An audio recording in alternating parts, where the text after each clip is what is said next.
A little seed. See the little seed under the tree? It is so small that it is almost like nothing at all.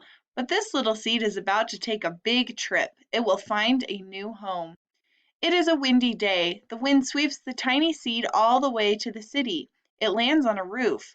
But that is not where the seed will stay because the wind is angry today.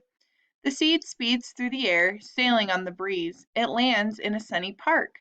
The park is a perfect home for the little seed.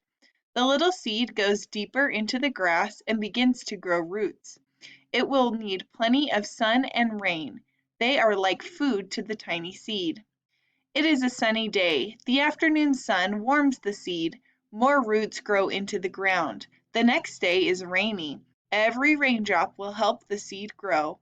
The next day is cool and misty. The tiny seed is now a shoot.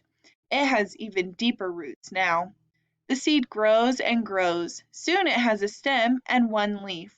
Look again. Now there are three green leaves.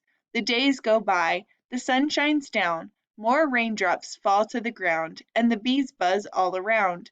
See the pretty flower? It is not a weed. It came from that one tiny seed. The little seed took a big trip and found a new home in the park.